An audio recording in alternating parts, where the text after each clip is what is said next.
Ladies and gentlemen, welcome to episode number 20 of the Resellers Locker Room.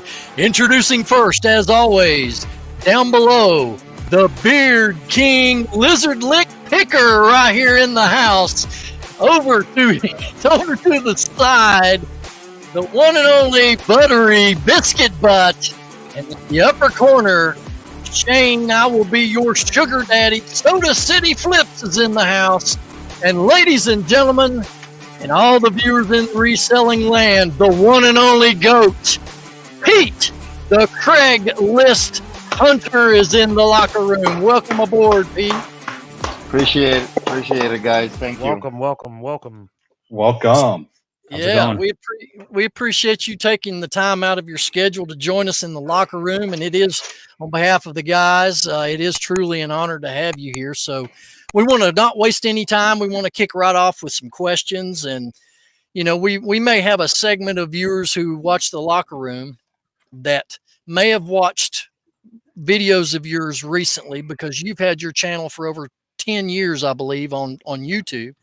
So how about you just start things off for us and tell us about your background, where you came from, and how you landed into the reselling business. Sure. Absolutely, guys. First, before we start anything, I want to ask, who created a thumbnail for this video? That would be Archie. Was it good or bad first? So Archie, it's cool because on that picture, as you're showing Chicago Bulls off, right, and you stick me in the middle for some reason, weird looking Michael Jordan, but on the right of that thumbnail, is Tony Kukoc, number 7. Uh-huh. And back in the day when the Bulls were playing and they were hot, and Tony Kukoc was part of the lineup, I will actually get recognized on the street, and people thought I was a Tony Kukoc. Really? So when you look at those pictures, I can see that. From 30 years ago, I mean, really, obviously, I'm not 6'7" like he is. I'm only 6'1", but still, tall guy. And so when you send me that thumbnail and I saw that, I'm like, oh, I should be the guy on the right, not the guy in the middle. But anyway, pretty cool. So. Yeah, but there's a lot of meaning behind that. I mean, first off, obviously, I think you're only like 50, 60 miles outside of Chicago. Right. Crystal Lake is about 45 miles. Yeah. And I know that you're humble and you probably disagree, but a lot of people in this space, in this community, really look at you as you are the GOAT. So it's just fitting that we put you on Michael Jordan. But hey, I'll swap places with you if you really, really want. No, it's all good. I love that. No, it's perfect. Yeah, it's perfect. Yeah. So going back, Ben, to your question, how did I get into this game? How did I start it? It's been a minute. I've been reselling, for over 20 years, and it seems like yesterday, but time is just flying by so quickly. And of course, the name Craigslist Hunter, it really doesn't make sense now because not really many people do anything on Craigslist anymore.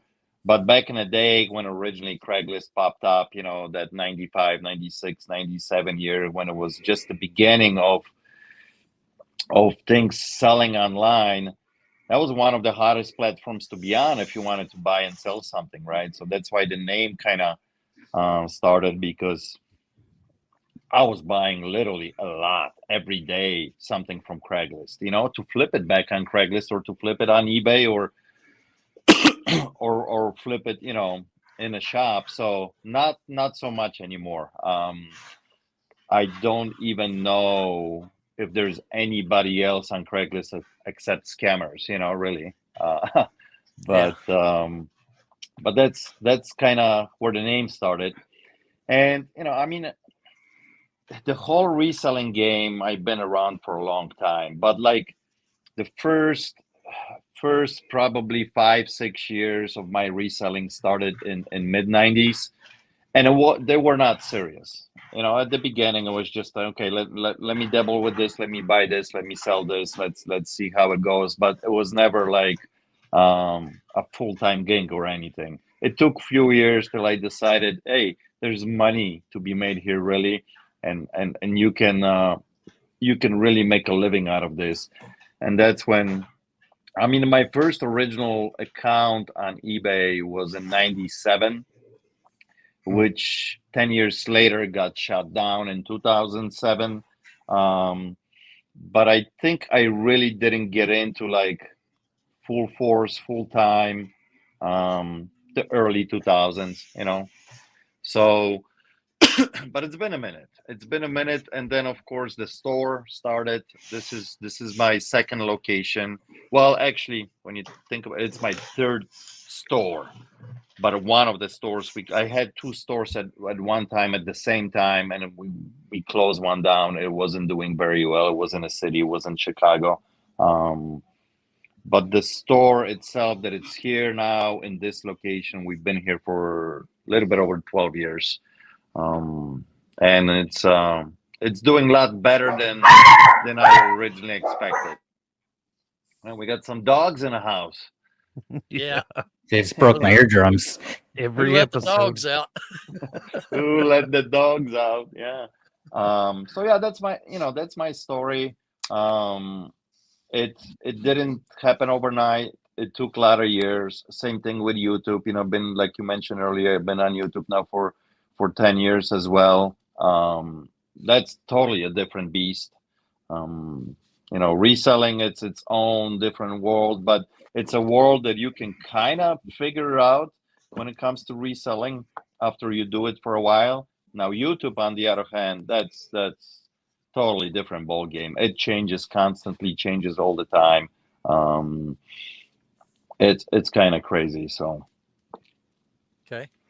Now, your store though is just a buy sell trade, right? Is that something legal that you can't have a pawn shop, or was that just your decision? So originally I did wanted a full-blown pawn shop when we opened, but it just turns out that the town that we picked here, Crystal Lake, and it was strategically picked as well too, because it was a town that the way it was located, there was no competition from different either buy, sell, or trade or pawn shops close in the area. But Crystal Lake, the town itself, did not allow me to open up a pawn shop. So I can buy, sell, and trade anything, but I'm not allowed to do loans, which is totally fine with me. This was my main concentration from the beginning on a business that I wanted to buy and sell. If the loans would be with it, fine, great too. But if not, no big deal at all. Actually, it worked out really, really well by just doing that. And even the second store that we opened up later in Chicago, I could have been a pawn shop, but I didn't want to. I just wanted to be a buy, sell, and trade because that model does work very well for me. So that's cool. Yeah. Well, with your store though, by not getting into the pawn loans, to me, it sounds like that's a lot less paperwork and a lot less headache. Would that be a fair statement? Exactly. Yeah. 100%. Yeah. It's just a lot more paperwork. There's different rules that you have to go by. Sorry, guys. Once in a while, I'm going to cough because I still got this lingering cough that I can't drop it. So when I talk a lot, I'm going to be drinking a lot and trying to, it is what it is. This thing I've been dealing for almost a month now, but yeah, that's exactly right. So I'm glad that I actually don't have to deal with all that paperwork and holding on to the items for 30 days before I can sell them. It gives you a lot more flexibility if you just buy, sell, and trade. Instead of dealing with the loan side. Right. All right, Shane, Alex, which one wants to go next? I got a question about, since you're selling in your shop and also on eBay, what determines if it's going to go in the shop or on eBay? Very good question. So it really depends on the item, and also depends if we already have this type of item in a store. So if something comes in and I already have 2 or 3 of it, obviously it's going to go online, right? But if it's a very unusual item and I don't even have it in the store, but it requires a lot more eyeballs on it, it might take me forever to sell it in a shop. So I gotta put it online to get the exposure. And that's the main, thing that determines also how big it is and bulky and heavy to deal with. Yeah, to Right? ship. If it's a big, chop down saw, no, I'm not putting that on eBay. I'm not packing that. I'm not dealing that, and it's gonna sell very well in the shop. Now, if it's big, heavy, 120-pound metal anvil that I will get 3 times more on eBay than I will get it in the shop, well, guess what? I'm dealing with that item. I'm packing that item because I'm going to sell it for $600 versus $250 in a shop. So it really depends on the particular item that comes in, So Interesting. Yeah, that makes sense actually. Well, we don't have to get into numbers, so this is just going to be a generalized question. Sure. I don't care. I can share. I don't. Well, being today, 2024, where do you do most of your business volume? Is it through eBay platform itself, or is it your shop, or is it online eBay plus other platforms? I mean, where all is your main channel now coming from? Leaving YouTube out of it, but reselling Right. wise. So it will change from year to year a little bit, but I can easily say since pandemic, which is now we are going 3 years, 4 years now since pandemic, right?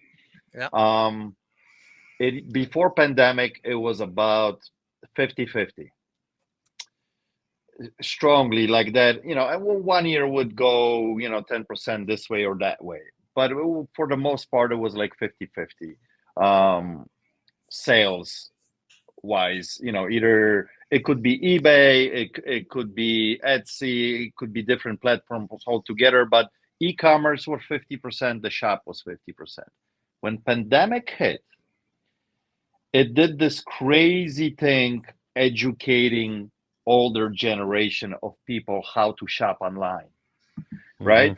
So that guy who would normally come to my shop and he was, let's say, retired, 67, come into my shop, buy a few things, show up with his buddy once a week, all of a sudden, all these doors closed down on him. He couldn't go anywhere, and he was forced to learn how to shop online. And now he became e-commerce customer.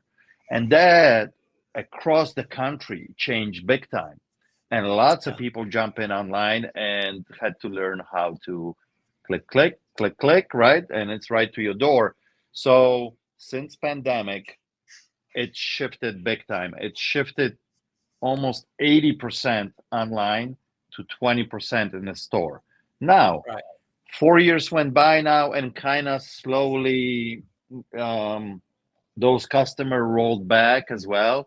But I would say now that it's probably 65-70% online and 25-30% in a store. Now, my sourcing, as you guys know, most of it happens in the store, right? The people just bring me the stuff. I still go out, and find things, but it's mainly because of the store. I go on these private pics that people just reach out that I got this, I got that, I got this, come on over. I still go to flea markets. I still go to thrift shops. I still hit garage sales, but that's mainly for fun because I really enjoy doing that. I'm not really going after so much product, every day to a thrift store to find something because I don't have to do that. I mean, I have the store that's the main idea behind the store. People are bringing me stuff and I get to kind of cherry pick what they bring me to. So, yeah. What about your dumpster diving days? So you did that for a while. Yeah. And, that's something that I truly still enjoy to this day. There's not I wouldn't say a day, but there's not a week that I'm not driving there somewhere in some kind of alley and picking into some kind of dumpsters to seeing what it is. I still get my boxes from them. I still get a Nice. lot of shipping, supplies, because that's the way I'm wired. I like it. I like to open up that dumpster and see what's in it. I mean, that's just me. Now, obviously, I haven't shot, any of these videos anymore, because I got so much content that I can shoot here in the shop, what happens here in the shop. Plus, you also kind of figured out after a while what audience wants, right?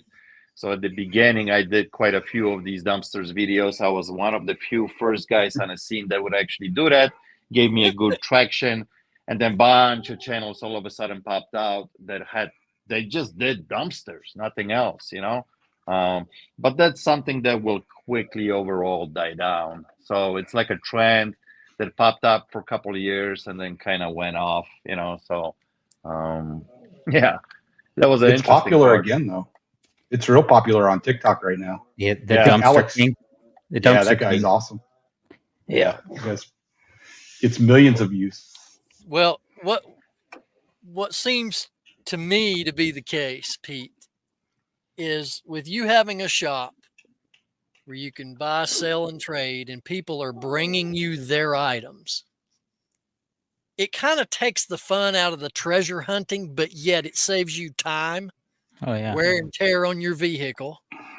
And to me, I see what you have as an advantage when it comes to the picking side of the business, because you have so much coming through your door right to you that you're putting time in at the shop, but yet, like you said, you get to cherry pick the good stuff. And a lot of times when you're out in the field searching for things, it may have already been picked. Like you go to a yard sale, it may have already been picked over or whatnot. So do you see it as being the same advantage, that the fact that people will bring you their items right to you? Yeah, it's definitely an advantage. That's why I'm doing it. It's one of those things that you still don't know from day to day what's gonna walk in through that door. But like you said, I don't have to go anywhere. I get to run already a business that it's established, meaning from the eBay side that I have my listers, I have my warehouse, I'm already here, I'm taking care of that side, but at the same time, stuff is coming in, right? So I'm running both things at the same time. And I get to kind of pick and choose. Now, at the beginning, wasn't like that. I was buying almost everything. I was paying too much just to get the word out. It wasn't like that at the beginning. I wanted to be that guy in town that everybody would know. Hey, go see Pete. He pays good money, and he'll buy this from you. And a lot of times I overpaid. It wasn't like that at the beginning. That I got to choose whatever I want, like it is now, because I wanted to get my name out there. The first 2 years wouldn't make any money, none. So it was me spreading the word, but it works very well when you get finally established and people just know that they can bring stuff to you. See, and I read comments on my videos and people say, why would anybody bring this to him? They can sell it on their own. Why people do that? They can get double the money. Why they're selling for half price to him? Why this and why that? Why? Because people are lazy. Yep. That's a fact. They just want to walk in, Convenient. sell it, get the money, and go. They don't want to deal with the public. They don't want to deal with the shipping. And that's when I come in, and that's why you get to charge, for it. So, Yep. yeah. Hey, Great point. You All mentioned good this- points. How many employees do you have right now? I have 3 full-time employees. And they're doing all like looking up stuff and listing and shipping for you? So 99% of the stuff when it comes to shipping, I ship everything. That's my final quality control. Mm-hmm. Anything that goes out of that shipping room, I have the last touch. Now, when I'm not here, don't get me wrong, and it has to be done. I got somebody else doing it, but I ship every single day. I ship every single day, including Sunday, 7 days a week. meaning that even if I don't have to ship Saturday and Sunday, technically, I'm shipping. That item is packed up. I'm here on Sunday, even if the shop is closed. I still got to be here to feed the animals and things like that. So I'm always shipping. Everything is handled one-day business. That's one of the things that I actually don't mind doing. I kind of enjoy shipping. And it's not like I have, 300 items every day. It's not, that's not how I run business. I usually have between 15 to 20, sometimes, if it's a very good day, 25 items. So it's definitely manageable by me. Then I have, one person that is strictly dedicated to listing 6 days a week on eBay. And that's his full-time job. That's all he does. Research, prep, clean, list, store it away. If I can answer some of the questions when come in during the day about eBay items, he will respond to those too. Because obviously he's firsthand. He listed every single item. He knows about them. He can answer quickly. He knows where the items are located. But I try to answer most of the questions on eBay as well. I will send the offers. I will negotiate back and forth with people. That's all me. I just enjoy doing that. And then I have 2 full-time employees that buy for me in a shop with me on the floor. I have my manager who's been with me very long time. My kind of right-hand guy who knows a lot. To the point that, like I said earlier, I can leave, for a week or 2 weeks on vacation and things are still rolling, with no stopping, That's important to have. Very important to have. Yeah. That's the key. I mean, of course, employees are the key in this kind of business, especially when you deal with a lot of cash like I do, because, things can derail really quickly when you're doing cash deals, and dealing with public. But I've been very fortunate over the years with my employees. And if I find one, I really take care of them. And these guys who've been with me for a long time, so. That's good. That's good. So speaking of shipping and animals, how many birds do you have?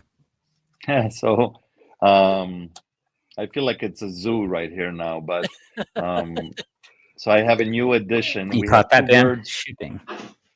Yeah, we have 2 birds right now and a cat. And the new bird, it's a new addition. She's an African gray, nice bird. It's a lot of work with these animals too, especially with birds. They need a lot of attention. They need a lot of cleanup. So yeah, but there became mascots of the shop, and people truly show up here just to see those animals, not only because, they are seen on YouTube and it's cool, but people that don't even watch my channel, they know, hey, let's go to that shop with the bird and the cat. That's how I'm known in a community. The shop with the bird and the cat. Yeah. Sylvester and Tweety. Exactly. Well, Pete, that's how we think of Ben. Ben is like our bird for the podcast, a lot of maintenance, everybody comes back to see him. Talks a lot. He talks a lot. Pete, so I'm one of like millions of people that really started watching you back when the pandemic happened, because I was actually furloughed from an actual job that I had at the time. So you were one of my biggest influencers in the beginning. Now, I know you've been on YouTube for 10 years. Who were some of your influencers? And if you didn't have any back then, who are some of the influencers nowadays that maybe are teaching you some of the stuff that you haven't been exposed to within the last few years? Good question. Yeah, it's a really good one, because when I actually started, there were very just few channels out there when it comes to reselling. Guys like, and he's still around. I don't know how much reselling he does. I don't know if you guys remember Rake and Profit. Yep. You were the first one I saw, and then him. That was Bonafide Hustler. At that time, they had created this, I think it was called like a green room or something like that. It was paid behind Facebook group or something like that, which I was never a fan of it, to be honest with you. But, that's how they figure out that, they're going to do some monetizing, about this reselling. Not, none of these channels, they're like, who's left really from there? I know Rake and Profit still exists. I don't know if he has much traction still in reselling. I know who's active. Resell Rabbit. I don't know if you guys familiar with him. He's out of Green Bay. Very cool guy. Still does rather reselling. So he was part of the crew at the beginning, and then there was a very local guy to me here. His name, and he doesn't put out much videos anymore. Here and there, he'll drop a video. His name is Mike. His channel is called Global Voodoo.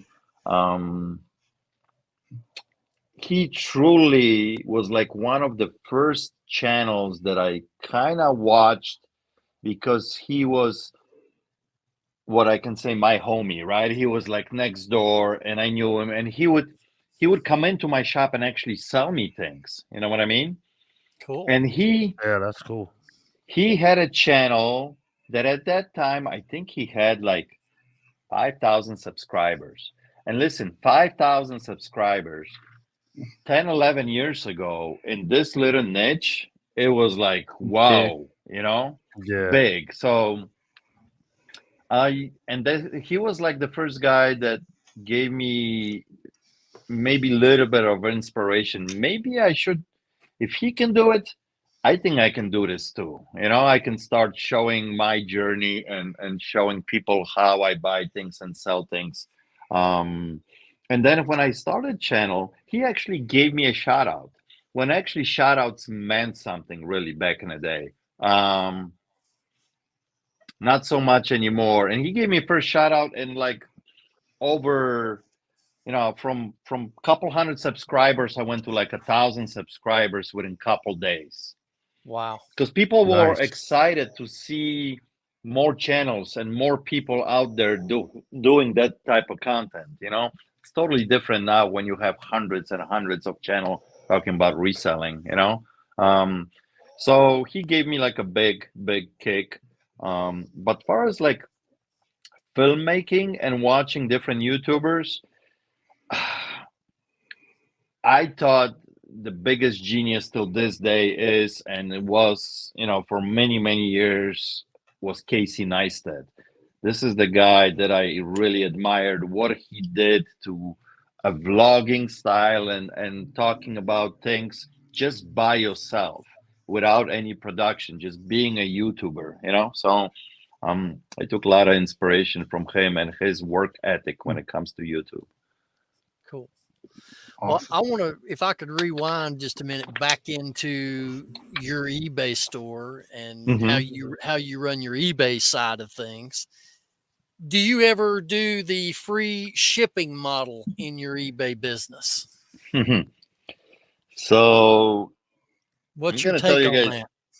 well, I tried all of the models: free shipping, charging, doing the calculated shipping. I tried them all, and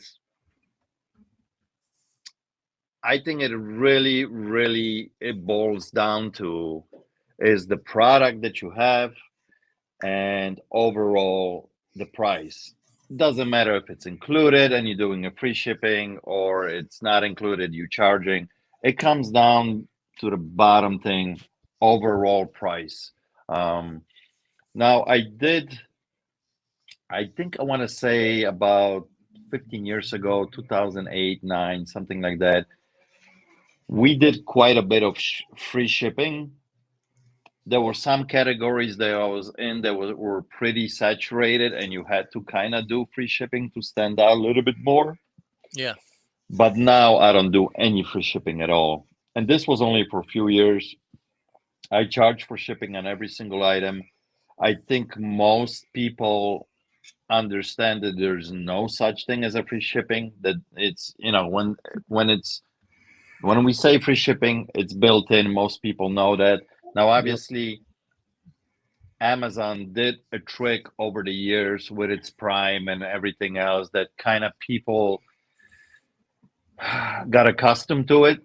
That it's gonna be next day or 2 days. It's free shipping, all this stuff. But for the most part, I think people do understand that there's no such thing as a free shipping overall. So, Right. I think when you do free shipping and you do bigger items, sometimes you get hurt when it comes to returns. So you got to watch that. So right now, these days, I charge for every single item, pretty much.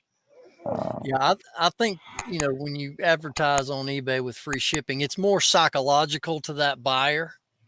I mean, psychologically, they don't really break it down, I don't think, in most cases, that, oh, well, I'm really paying for the shipping. It's just like when stores run a buy one, get one free sale at a grocery store. Well, they're just marking the individual price up to really cover the cost of the so-called second item that you get for free.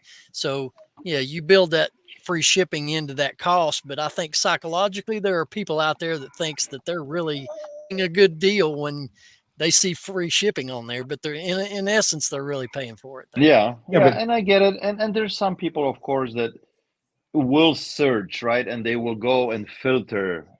Okay, I'm just gonna search for items they have free shipping in it. And if you don't do free shipping, then it's gonna bring you down, way down on the page. But I don't think it affects my sales that much to do that. So, I'm not a free shipping guy. But see, Pete, I've always said this, that I truly believe that more than 50%, and if I had to guess, I'm going to say 60% or more. Actually, when they filter from the lowest to the highest. That includes shipping.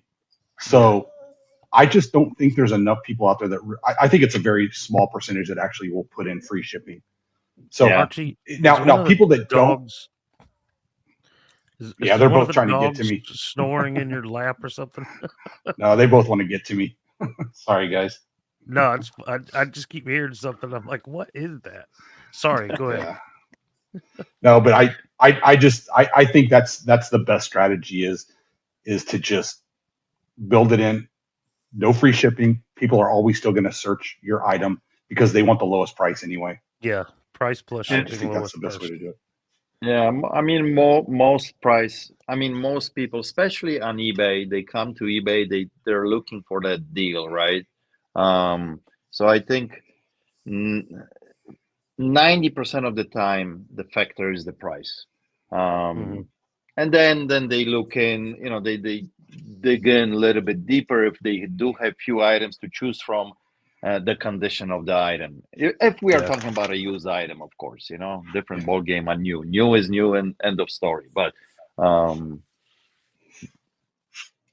that's I'm not a free shipping guy anymore, not at all. Okay. Next question I got, and then these guys can ask some too. I've got so many questions, Pete, that I could probably keep you here for about 10 hours, but we're going to try to keep this in a decent amount of time. When it comes to promoting your items in eBay, what is your take on doing the paid promotions thing? So, this is a hard one now because I just recently did something that I wanted to try it out, and I'm kind of blown away how it's working. So, for many years, I even after promoted listing has been around now for quite some time, right? Yeah. Around pandemic time or right after the pandemic, I noticed a huge influx of resellers coming to the platform in all categories. There was a huge influx. Lots of things were selling. People were doing great. But a lot of categories got really saturated. And I noticed that in some of those categories, it was harder and harder to be seen. So in some of them, I started promoting myself because I'm going to be honest with you guys. For almost 20 years, I didn't promote a single item on eBay for a very long time.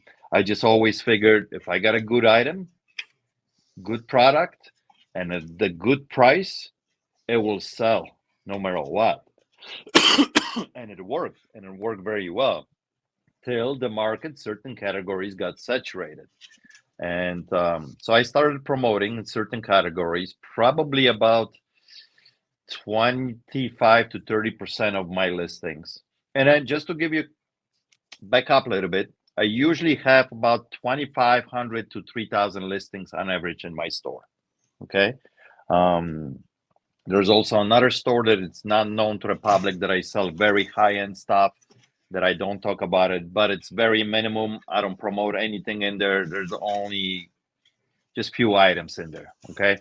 And there's a reason for it because it's a totally different, and it's got to do with, with high-end jewelry and watches and things like that. So,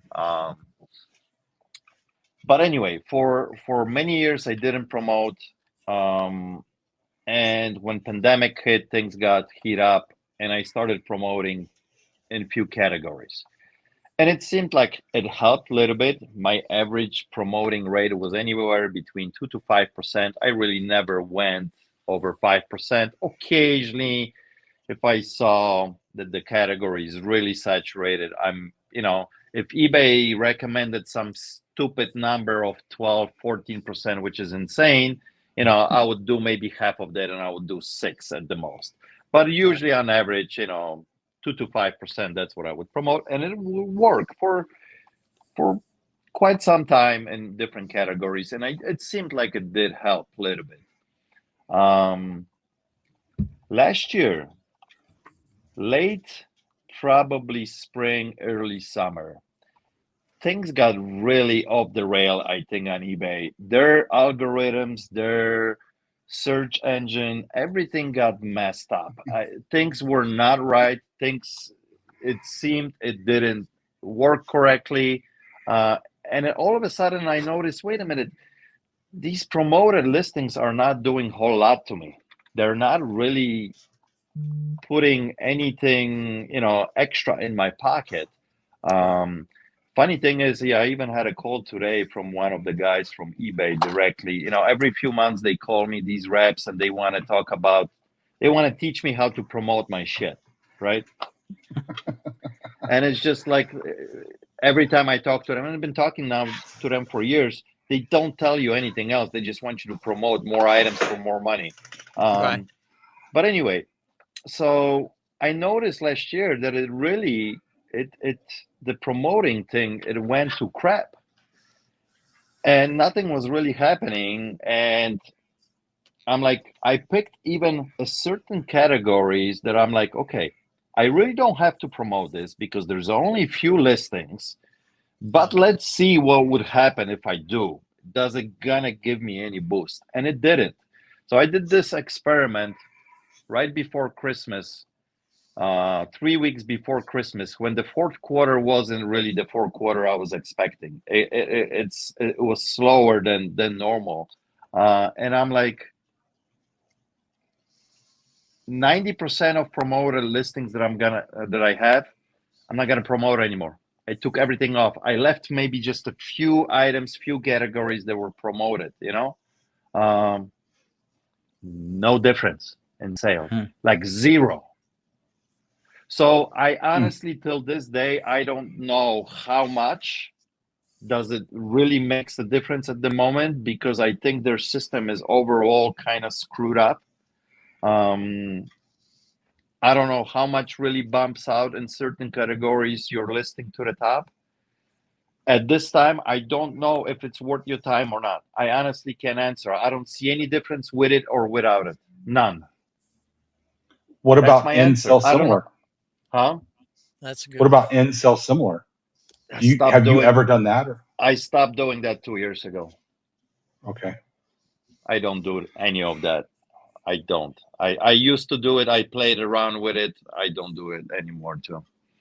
So now overall, I'm going to be honest with you guys. Sales are down on eBay. The last So year over year for the last 20 years, my sales on average would go up anywhere between 3 to about 8%, depending on a year, how much inventory I had coming in.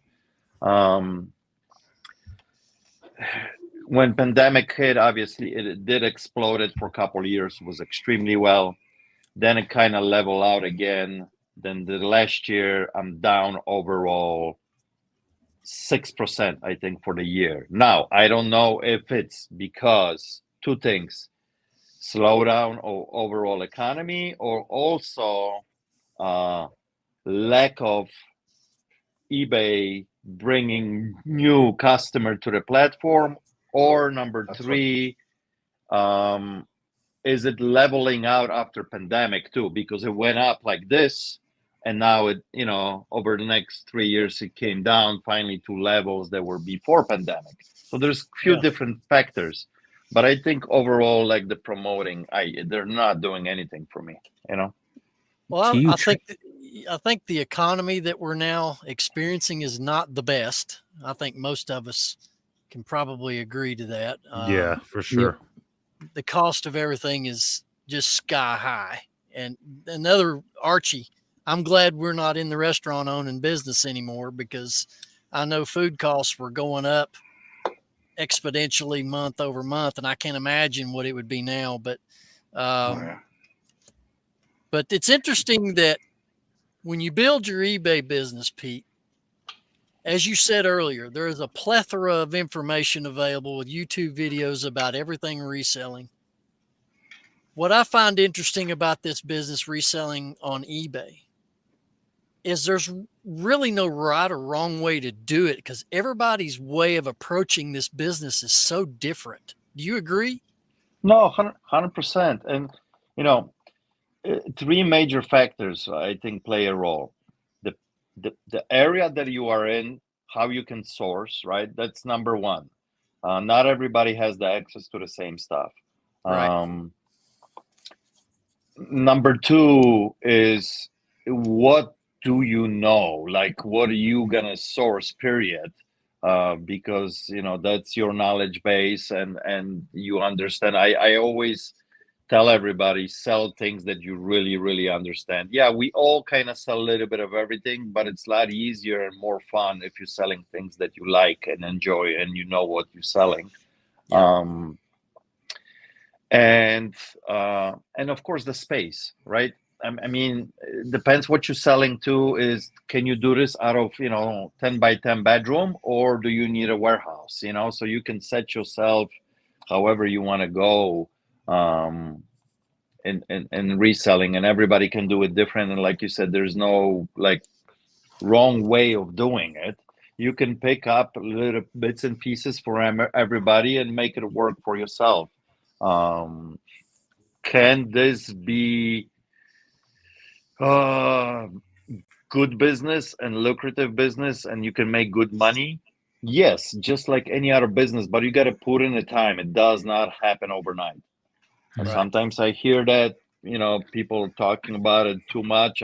Because we only, on the videos, we only show off the home runs, and you see all the people. Nobody wants to talk about their bad buys. Nobody wants to talk about the screw ups. Nobody wants to talk about bad things. And there's few channels that do, which is great, because people need to see that. But there's a lot of people that just blow, smoke up your ass, excuse my language, and they think you can, guaranteed just, quit your job tomorrow and start doing this. And it's not like that. It's like any other business. It takes time. It doesn't happen overnight. Biggest misconception. That's the biggest. I mean, I can't tell you how many friends and family come to me and just think, oh, can you just show me this? Are you kidding me? I'm doing this. I don't have time to show people how to do this. And they just think that they could, like you said, quit their job and just all of a sudden now make 10, 12, 13,000 a month. No, you have to put in more time. It's crazy. It's not for everybody too. It takes, I think resellers are a special breed of people. It's not for everybody. You got to really enjoy it, because it can get boring pretty quickly. And most of the time you're working by yourself, right? So that's why we enjoy this community, that you can put that video behind you and you can, oh, there's another crazy dude like me talking about this and doing, because it can get very lonely. This is that type of business, you know. I mean, And- here me running a show in a store is a little bit different. I get to interact with public and I get people coming in, so it's a little bit different environment, right? But if you're running this out of your garage or your basement or your spare bedroom, man, it can get lonely really quickly and become a real grind. So it really does help if you sell stuff that you enjoy. Well, What is your favorite category to sell in? Speaking of things that you enjoy selling. yeah. Yeah, I think my favorite is obviously vintage electronics. I mean, that's been my thing for many, many years because I just like that. I like music. I like stuff, you know, 70s, 80s thing is my thing, my era. So, you know, I enjoy those pieces of equipment from back in the day. And then, of course, you know, the music that goes with it, that makes it fun too. So that's my favorite category. Now, is it a risky category? Absolutely. When you're selling this now, it's a little bit easier to do it in the shop because people can physically plug stuff in. They're right in front of you. They can test it. You know, lots of questions can be answered. Selling vintage electronics online over the years, it became a little tricky because, you know, first of all, they're 50 years old. You know, you're selling that receiver from 1974 and it drops on a conveyor belt 3 times, you know, 3 feet, and all of a sudden something got loose and you send it perfectly good item. Somebody gets it, it doesn't power it on, and you tell them it powered on for sure, 100%. No, it doesn't power on. And it's not his fault. It's not your fault. It's the product that you're selling. People get bent out of shape. There's just the nature of what you're selling. So it is risky selling things like that, you know. It's just if you're willing to take that risk, if you got good enough margin, there's definitely money to be made. Have people try to scam me also in that category for sure, but that's part of the business. I don't care what you're selling; they always gonna try to, you know, pull one over you, you know. But that's 1 out of 1,000. Who cares, you know? Yeah.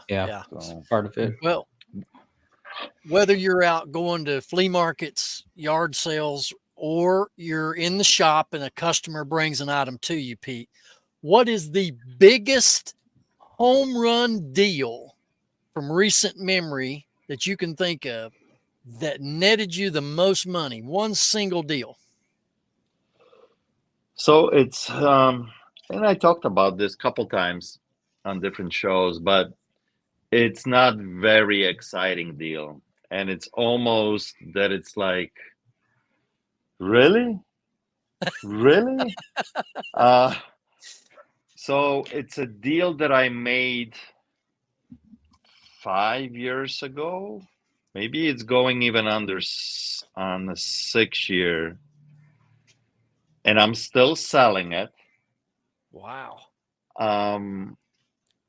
It's cosmetics. So I don't have this source anymore that I used to deal with. He retired. This gentleman retired. I met this person. I wish I met him years ago. That's another thing in this business. Your connections, who you meet and who you buy from, are 50% of success. If you can make those connections and build them over time, that's how you start making some serious money, because it's nonstop resource that it's calling you or bringing you stuff, you know, over and over again. So what had happened was I met this guy probably about 7-8 years ago, and he's been a supplier and reseller for 30 years of product that would be removed from shelves from either Walgreens, CVS, Target, but anything to do with cosmetics. Okay. Most of the time, this would be products that would be expired, but sometimes still good. And I started buying from him. And you would have to buy in big quantities. when I mean big quantities, 100,000 pieces of this, 22,000 pieces of that. The minimum would be like, okay, I have, one pallet of 700 items. That would be like a small buy. So one time he reaches out to me. He says, Pete, I got this truckload of this cosmetics coming in, but I think half of it is gonna be this one particular product that it's already a couple of years expired and it's been sitting already in somebody's warehouse for a couple of years. Would you interested? But it will be pennies on a dollar. Literally, you can get into this cheap. I'm like, sure, I'll be interested. So when the shipment came in, I went, looked at it. Very reputable company. How much? Back and forth.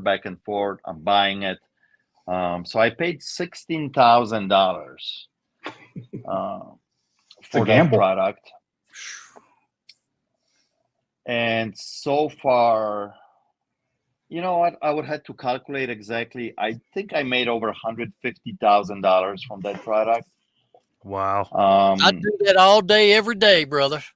I mean, 10 times your money. That's pretty darn good. And I still have it, and I'm still gonna be selling probably for another 3 to 4 years. I got so much. Wow. Yeah. You're selling that on eBay? I'm selling that on eBay, and I'm also selling that in the shop. That's an example we've talked about in the locker room on this show, and even on my channel. I've done a video about bulk buying and how that, if it's a good item and it moves well, that to me is the legitimate pathway to residual income. You put the work in on the front end, you're still getting paid for it years down the road. So to me, that is a prime example of taking advantage of bulk buys. So, and that's what I love. If there's opportunity, and obviously, listen, you gotta have a bankroll. You gotta have some money, because when this comes up, you gotta jump on it. You gotta buy it. Now, there's always a little bit of risk involved. Don't get me wrong, but it's calculated risk, right? And if you have more good ones than bad ones, you're gonna come on top. There's products that I wish I didn't buy. For example, I give you, I thought it was a good buy. This warehouse, this distributor that was supplying parts for different automotive stores was going out of business, and I had an opportunity to buy a bunch of these auto parts. They're mainly for cars from late 90s to early 2000s. So these cars are over 20 years old.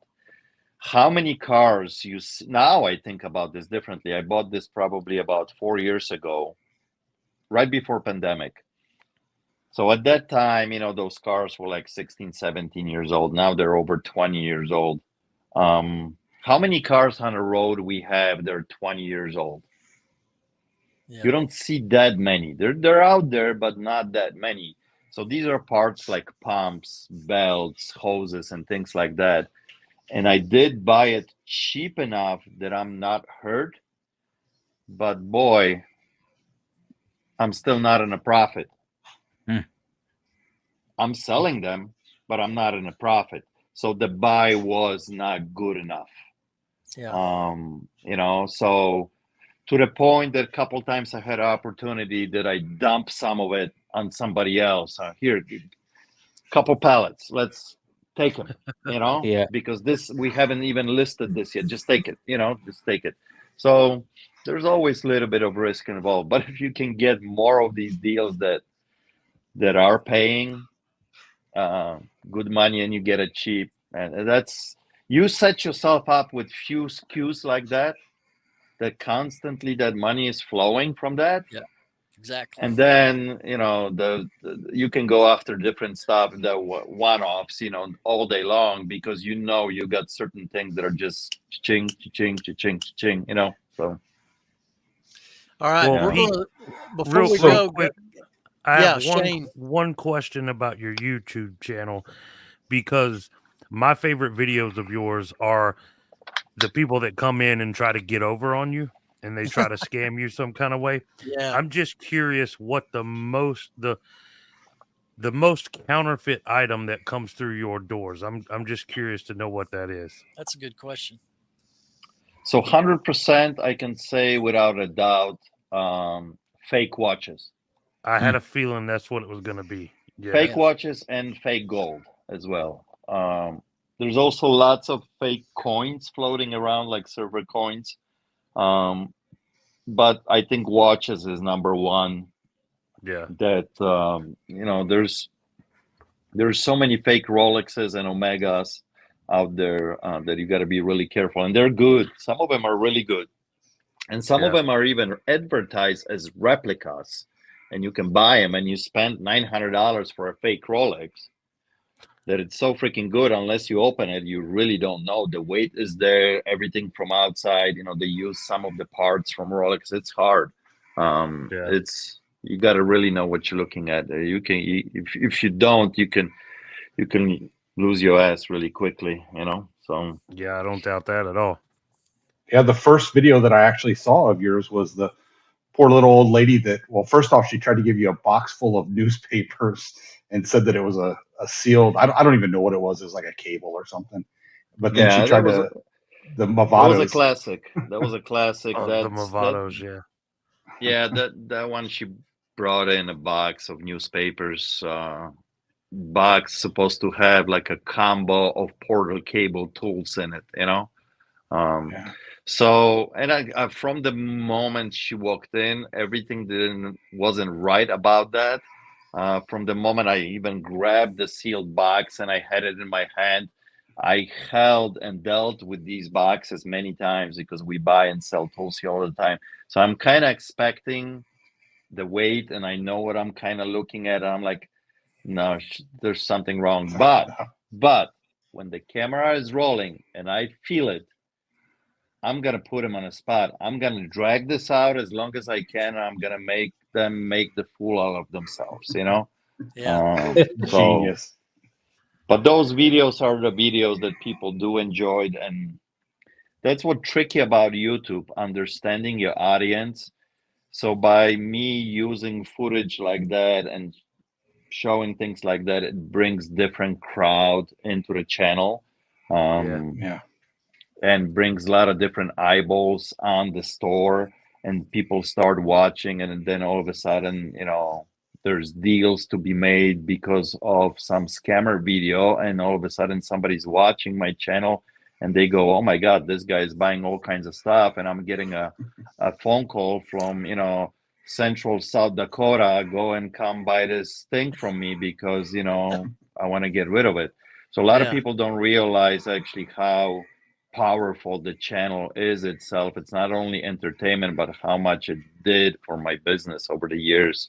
That's awesome. It's crazy how much business it brings, and then how much like physically business, meaning like I buy things because of the channel, and then how many people now come to the shop just to visit the shop and buy Honey and Ruby t-shirt, it's amazing. So yeah. Did you start recording YouTube videos in the shop, like right when you opened the shop, or did you slowly get into that? So it's funny. So this is a second channel. You guys can go and search the first channel. It is called Trading Post. That's the name of my shop. There's probably we had about 30, 40 videos. I took about half of them down because they were absolutely brutal to watch at the beginning. But I think I still left like 20 some videos out there. And occasionally people will run into that video and they go, oh, whoa, why? He has another channel. And this is like 10 years ago. So what I wanted to do at the beginning, I quickly figured out, and after making like 20, 30 videos on that channel, I realized I can't do this. I wanted to be so much like Pawn Stars, right? Everybody enjoyed that show. That show is still running, had a good run. And I wanted to be like them, right? I had the shop. I had people bringing me stuff. and I wanted to kind of replicate that. And I quickly realized, no, it's not going to work. This is not a scripted show. I don't do scripted show. I don't invite people. And I don't have experts coming looking at shit. It's not going to work. And that's what I wanted to do at the beginning, and it didn't work because it just came off weird. So I'm like, no, screw that. Let's record the way it is, just the real interaction. And it really took off, right away it took off. That's exactly what I like about it. It's a raw channel, and that's what now stands it gets out harder, Shane. It gets harder and harder now because now people know that I film, and people come and they want to act it out. So there's a lot of footage they will not make it, even though they will shoot it, because all of a sudden they become actors. Yeah. You know what I mean? And they know we're rolling, and it just doesn't feel right. And some of them, sometimes even I will leave some of the footage, and I'll be like, Carlos, leave that in. They're viewers. They came. They wanted to be on a video, and I feel it, and I feel that interaction is not 100% there. It's not 100% real. But I'm like, they came 600 miles. They brought me a few things. They want to be in a video. Let's leave it in. But it gets harder and harder to get those. I love those like real things that people have no idea. And we go at each other and, I want this, I want that, no, I'll give you this, So those are the things that people really want to see, right? Those real interactions. And it gets harder and harder. But I still get them. Mm-hmm. Nice. So I never even thought about people coming in there acting out just because they know they're being filmed. That's funny. So Pete, now we know that you have a new platform that you actually attached your name to. So with the district, now I have to imagine throughout all these years, you've actually had so many people come to you and try to attach your name to things. What was it about this particular platform that you just said, hey, yep, I'm rolling with this? Very good question. And it's still I'll be honest with you, like 100%. I don't know how well this is gonna pay out, and if it was the right idea attaching my name to it. I wanted myself for the longest time to have kind of my own platform. I even thought about it. I had a whole crew that we sat down for 3 months and worked on the app that I was going to build myself, and I put a lot of money in it, and then I scrapped it because it takes so much to get something off the ground like that it's going to work. So when this platform came along and we started talking, and they said, listen, we want to be semi like eBay, that you can list your regular item as a buy it now on standard auction, and we want to be also like Whatnot, that you can do live auctions, and we want to be kind of the social media platform that all these resellers can talk to each other.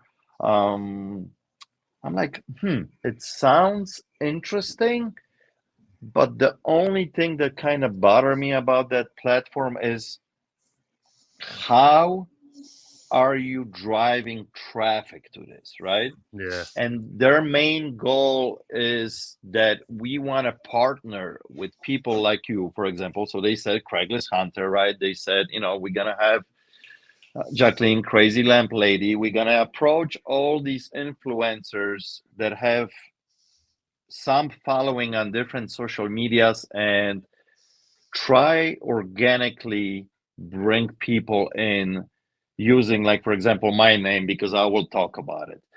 Now, it's a great approach, but I think you can only do so much with the influencer, because remember, this is very still small niche overall, right? Yeah. I'm not, I'm maybe a big in our little world here, right? On YouTube. But to Joe Schmo on the street, they have no idea who the hell Craigslist Hunter is for the most part. Right. And you want that person to show up and buy something on District. I can't influence that person. I can only influence my viewers who Right. watch me, right? Which, they chose kind of my channel because I have, like 50-50 audience, right? I have 50% resellers watching me and another 50% of a regular, just a regular Joe who wants to be entertained and watch what I buy in my shop. So that's a good approach because he's just one of those customers that they want. But most of the people that they bringing on are just resellers, and that's hard because they're just bringing these resellers. Mm-hmm. So now they slowly started promoting District and doing different ISO of, they got enough items on a platform now that if they can partner with Google and start pushing items out, right? Mm. Their idea was for the first 6 months, let's bring enough resellers so we have enough decent products. So if somebody stumbles on these districts and goes in and starts looking what's there to sell, there's enough items to look for. So I think right now platform overall altogether is coming up on some serious numbers, how many items are listed on that platform. I think alone underneath me, there's like 20,000 items. And every person that they brought in start bringing their own resellers, right? And it's growing. So there's now a little bit of selection.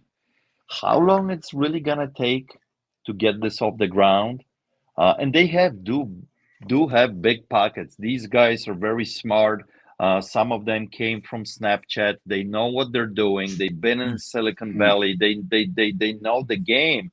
And even for them, this is not easy. You got major players like eBay, Amazon, that you have to try to chip away that customer from. So I love how overall it's working. The platform is easy to navigate. It's easy to do. Is it gonna pay off? It's a gamble. It's a gamble. I like how they approach me and how things are done. Is it gonna be take off?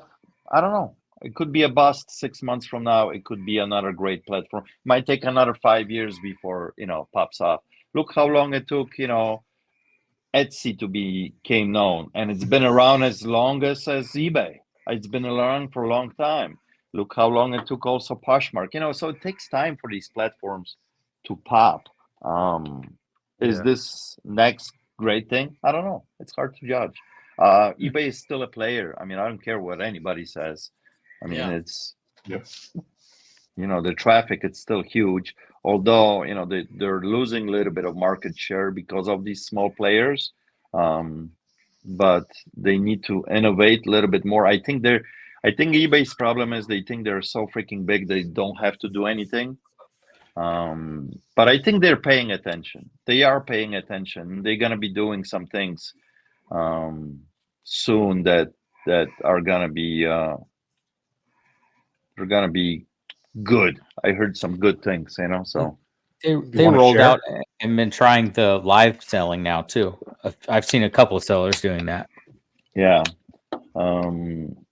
The only problem is with this live selling, and I tell you the major problem is so let's say you just started selling on eBay. You have a couple hundred items.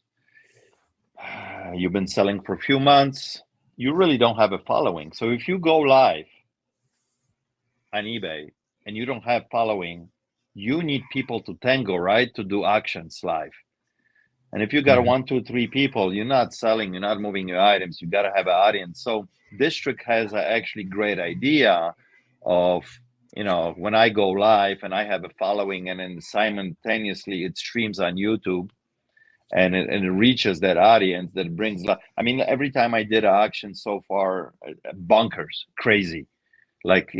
Things are selling quickly for a lot more than I'm expecting on some of the things because there's eyeballs on it. So eBay has to figure out how, if somebody goes live, how they can put eyeballs on it. Mm-hmm. Because if you don't have a following, and if you are kind of nobody, and all of a sudden today I'm going to decide to do an action with my 10 items, but if nobody's watching. Yeah. Yeah, good point.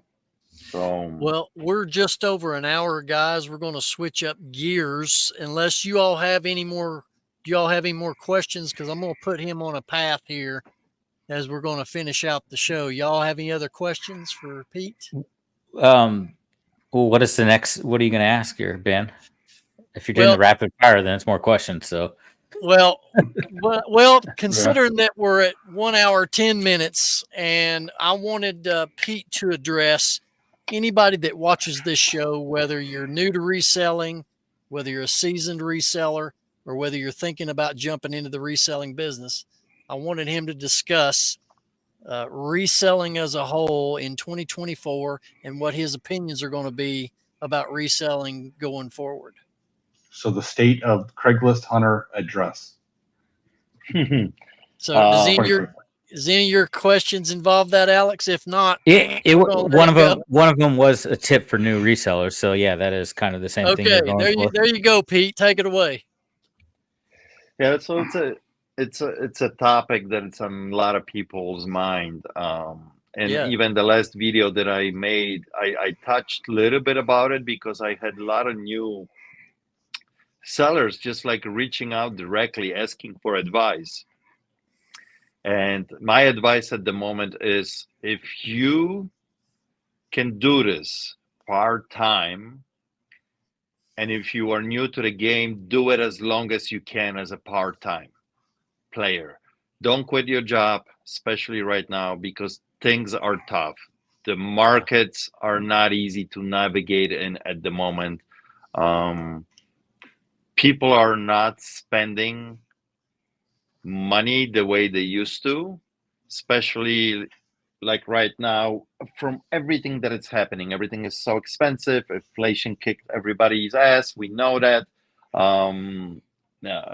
Politically, we don't know what's going to happen. So a lot of people are holding on to their money. It's just a weird time. So to go in like 2 feet in full time, scary proposition right now. Take your time. If you can do it part-time, do it part-time. There's a lot of categories. They're very saturated. And here's another thing. I think the collectible market, it's still out there and still decent, but it's decent to a certain amount when it comes to money, how much people are willing to spend. So if somebody's collecting, I don't know, stamps, and that's a bad category because that category is almost dead. But anyway, dang it, I have like 2,000 of them. But somebody likes, for example, knives. They're into hunting knives. I gave that example on a video actually that we shot today. If you want to buy a knife and you want to spend $35 on it because you like those things, you're going to spend $35. That's not going to break your bank. But if you want to buy the truly collectible Randall knife that goes for $900, you're going to think twice if you're going to spend that kind of money. So that's what I mean. You can be still in that category and selling those items up to $50 that doesn't break a bank, and you're still going to do okay. All of a sudden, you go out of that and you start trying to sell the $250 knife, you might have a problem. You're selling that item that all of a sudden it's not a need, it's a want, but you can't really afford it. And people are not going to spend money. So be careful how you spend your money on that inventory. Unless you are, and then again, then you go to another bracket that all of a sudden you selling that piece of art that is $6,000, and that's a totally different ballgame, right? Totally different category, meaning what kind of clientele you're dealing with. People that doesn't matter what kind of economy we are in, what's happening out there. They got money no matter what. They're gonna spend, and they're gonna buy that $6,000 art piece. So just be careful how you're navigating. I think it's gonna be. We are in a downturn of selling things for higher amount of money for next year or even two. If you do have a little bit of money and you've been in this game, there's going to be a lot of opportunities for you to buy. But are you willing to wait it out then? And when it turns around, because I always tell everybody, you're making all the money in this business on a buy. When you buy it right, that's the game. So that's it. There'll be a lot of opportunities this year, I think. Buying from different resellers, companies going under. Lots of opportunities will be out there this year. Good deal. So Ben, if you go out of business, I'll buy all your wrestling stuff from you. Yeah, I knew you was going to say that. He'll wrestle you for it. Yeah, I'll wrestle you for it. Yeah. Well, Pete, let me ask you one more question here. We're hour 15 minutes in. Do you plan on attending any of the meetups this year? Nobody invited me to anything. Are you going to have one? So are you having one? Here's the thing. So I love going to these different events. I don't think we're gonna do another reseller rally. I don't think anytime soon. And there's different events that are happening that are smaller and bigger. I don't know. I mean, Ben's going to invite you to one. It's tough with my schedule because I got so many things going on. So if I commit to something, that takes me out of my regular routine, and I got to go out and spend, a few days, on the road and do things. I mean, longest can be planned ahead. I love meeting people. I mean, that's why I have the channel. That's why I talk about, reselling. At the moment, I don't see anything out there that would kind of get me excited that I want to be part of it. You know what I mean? So, And I don't know at the moment if we're going to do another reseller rally. So we'll see what happens with that. Okay. Gentlemen, do you have any other questions for Pete? No, not off the top of my head. Yeah. Pete, Chiefs or 49ers? Oh, good one. Yeah. I was hoping actually that Detroit would make it farther, but Yeah, they're not there yet. They're not there yet, and you saw that, oh yes, we're up by 17 halftime. This is going great. It was going great till 49ers really turned up a notch, and you could tell how quickly that changed. So I was rooting for them. I thought it was fun. I think they deserve it because they haven't seen any action for 30 years. I am a little bit. I think I like the Chiefs. I think I'm a Kansas City guy. Our Chiefs waiting. I'm from Kansas, so. I like Mahomes. I truly think he's one of the greats. He's a great, unbelievable, unpredictable player. The things that he can do. Now, on the other hand, 49ers overall such a young team, and their quarterback you never know. I mean, it's just such an unknown. They're building something great there too, So this is going to be a great game for sure, Absolutely. All right, gentlemen. So Chiefs. Yeah, we got it on record, Archie. We got it on record. He said Chiefs. You can relax. Well, I had another question then. You may have gone to these games. I don't know. But if you had to pick one, would you go to the 85 Bears winning the Super Bowl? Or would you go to game 6 of the 98 Bulls, Jordan's last championship? Ooh, that's a good one. Ooh, so yeah, That's a tough one. Although I was able to go to few Chicago Bulls games in their finals, so I got to experience that, and I tell you, that was something else. Yeah. The atmosphere in the stadium, and I got to go to the old stadium when they played the first 3 championships, and then to the new stadium. That was something else. That was unbelievable. Would I want to see the Bears in the Super Bowl? Absolutely. I mean, Oh, Bears. The Bears. I don't think that team actually back in '85 was that good.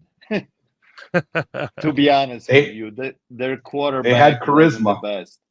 They had a lot of charisma. They had the whole team. They had overall good players. They so. had McMahon and the Fridge and those guys. Refrigerator Perry. The Super Bowl Yeah. shuffle. Yeah, the Super Bowl shuffle. But I think I I would go and see Michael Jordan play again in the playoffs for sure. Yeah. I think I would. There's no other player like him. There's no question there, and there will never be. So Yeah. Now, one final question, Pete. How old are you? take a guess, every one of you. You probably know. 56. Very close. That was going to be my guess, actually. 56. 54. There you go, right there. You're 54. Wow, he's older than me. I'm always been the oldest one in this racket. So you finally trumped my age. So I'm 51. So Yeah, it's good so- to be in your company. Feel Pete. better We now. appreciate you, brother. We appreciate you taking time to come in and spend this with us. Absolutely. And, yeah. Thanks for having me on, guys. I appreciate it. So everybody, if you ain't done so, which I can't imagine if you haven't already, you need to go see Pete over on YouTube, subscribe to his channel, and catch him on all the social media platforms. And on behalf of all the guys here, my name is Ben, the Rocky Top Picker, and we're going to see you right back here next time in the locker room.